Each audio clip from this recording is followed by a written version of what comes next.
E até falar também sobre as falas recentes do ministro Fernando Haddad, Josias, porque a gente está falando aqui na história dos minerais raros de um raio novo, como você colocou no começo do programa na discussão, mas a gente continuou no chove não molha em termos da negociação.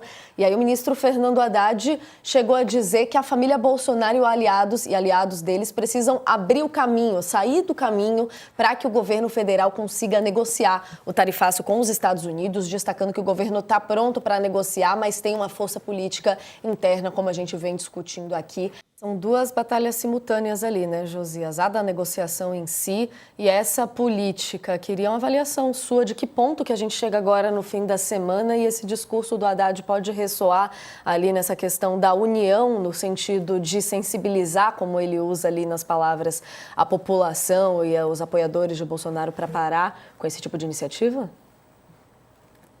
Hoje nós estamos identificando dois problemas, né?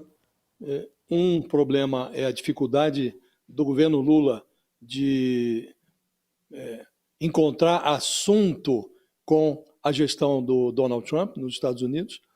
E o outro problema é essa incômoda percepção de que há um parlamentar com mandato, parlamentar eleito pelo Estado de São Paulo, conspirando em full time, tempo integral, nos Estados Unidos contra os interesses do país, né? Esses são os dois incômodos. E um lado e o outro se esforçam para transformar isso numa gincana de lama. Um joga lama em cima do outro. O governo atribui a obstrução dos canais de negociação a essa missão do anti-embaixador Eduardo Bolsonaro nos Estados Unidos, junto lá com o seu amigo Paulo Figueiredo, que é neto do último ditador brasileiro.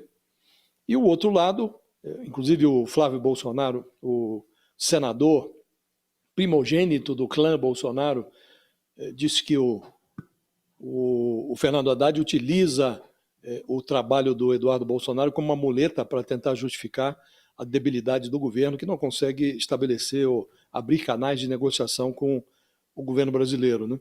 Agora, o Haddad, a meu juízo, ele faz o jogo, ele é um homem que é ministro da Fazenda, mas ele é um egresso da política, ele foi candidato à presidência da República, derrotado pelo Bolsonaro em 2018, então ele está aproveitando esse momento.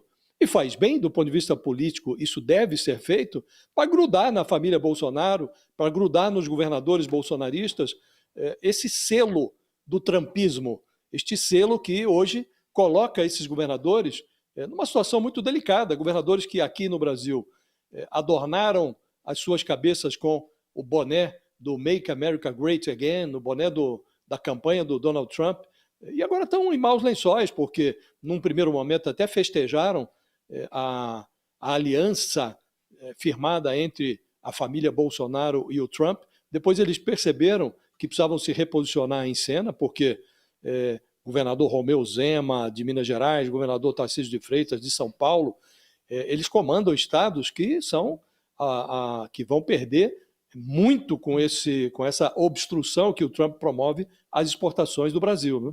Então, o Fernando Haddad, ele faz o que cabe a um político que está no outro extremo fazer, grudar nos seus adversários o selo de antipatrióticos, de aliados do personagem do Diabo Laranja, que exige um pacto do Brasil que deveria ser pago pela fórmula do Trump com a própria soberania do país, né? Agora, de outra parte, o Fernando Haddad precisa mostrar resultados.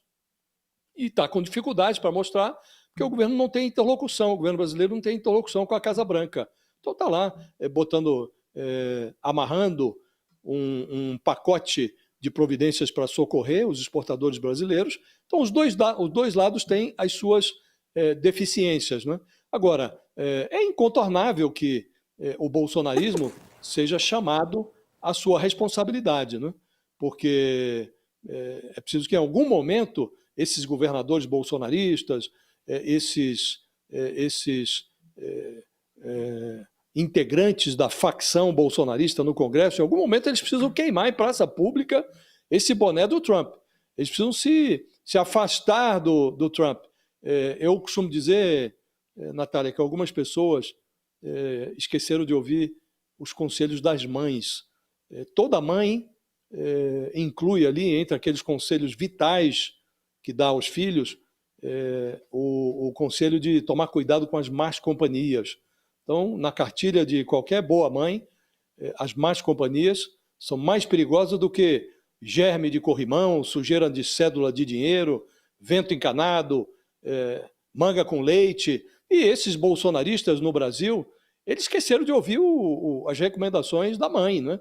E hoje é bom que alguém assuma esse papel aí. O Haddad está tentando fazer isso, ele está fazendo o papel de mãe da direita no Brasil. Olha, fujam do Trump, senhores, afastem-se do Trump. Alguém precisa fazer esse papel de mãe da direita brasileira. É o que o ministro Fernando Haddad está tentando fazer.